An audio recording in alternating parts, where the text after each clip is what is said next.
Kita mau membangun gereja yang satu, kudus, katolik, dan apostolik, didasarkan di atas fondasi yang kuat, yakni kitab suci, tradisi suci, dan magisterium gereja. Inilah Katolik yang sesungguhnya.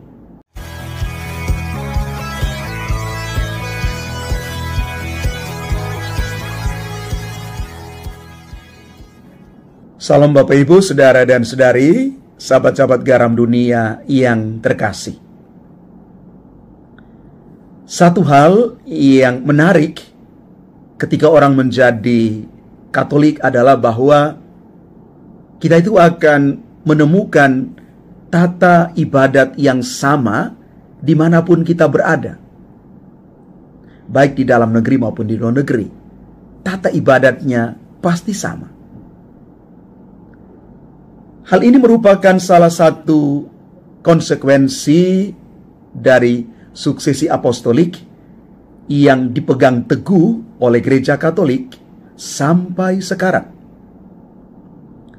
Kita tahu dengan sangat baik bahwa gereja itu bersifat apostolik.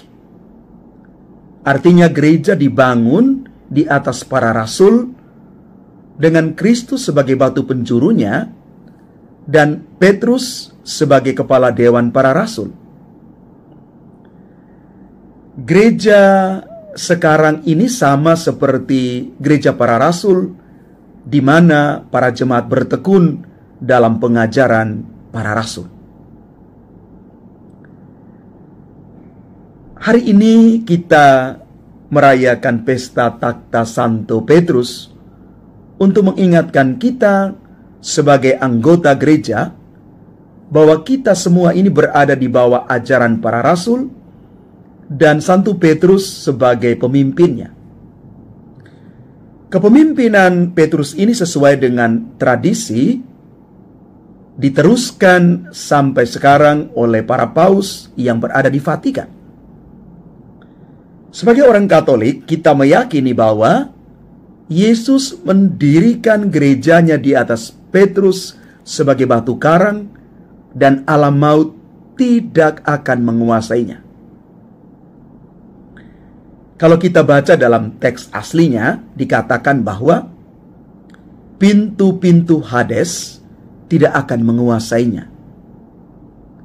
Hades di sini dipahami sebagai dunia orang mati dan berada di bawah bumi. Pintu-pintu Hades pada umumnya dipahami sebagai lubang. Maka bila gereja dibangun di atas batu karang, hanya dimaksudkan supaya gereja bisa menjadi penghalang atau penutup pintu atau lubang menuju Hades itu. Gereja didirikan di atas batu karang bertujuan agar manusia tidak berakhir di dunia orang mati, sebab Allah yang kita imani adalah Allah yang hidup. Maka Allah mengendaki kehidupan yang kekal bagi setiap orang yang percaya kepada Yesus, putranya yang tunggal.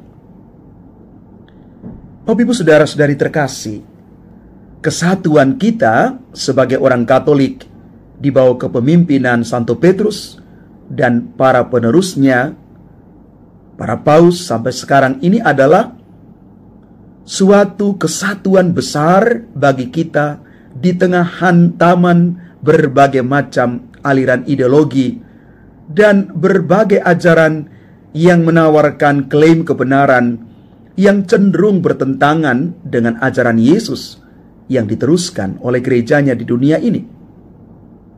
Maka kita bersyukur bahwa kita memiliki kesatuan di dalam ajaran iman rasuli.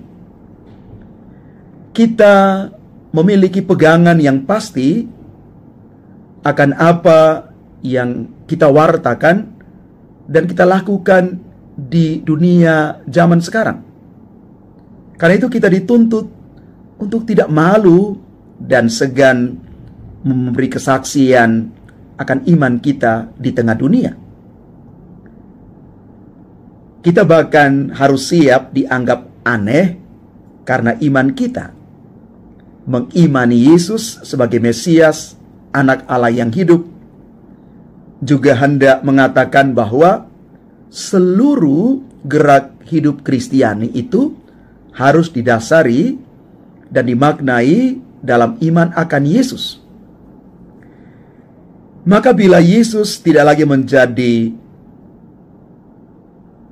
pengendali seluruh hidup kita, Yesus tidak punya peran lagi terhadap seluruh kehidupan kita, maka saat itu kita bisa mengatakan Allah kita adalah Allah orang mati. Tetapi yang kita yakini dan imani adalah Allah orang hidup, yang jauh melampaui ruang dan waktu. Tuhan menguasai seluruh hidup kita.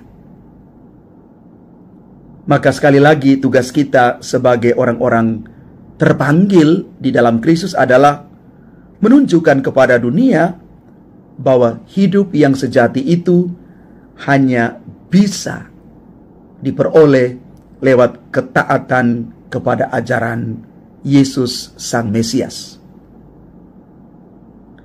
Bapak Ibu saudara-saudari yang terkasih, apakah saya pernah meragukan ajaran para rasul yang diteruskan melalui gereja Katolik di bawah kepemimpinan Santo Petrus dan para penggantinya? Apa hal-hal yang membanggakan saya sebagai seorang Katolik? Semoga kita sungguh-sungguh menjadikan diri kita orang Katolik yang membangun dan mendasarkan seluruh hidup iman kita di atas Kristus. Kita mau membangun gereja yang satu, kudus, Katolik, dan apostolik, didasarkan di atas fondasi yang kuat, yakni kitab suci, tradisi suci, dan magisterium gereja. Inilah Katolik yang sesungguhnya. Tuhan memberkati kita sekalian. Amin.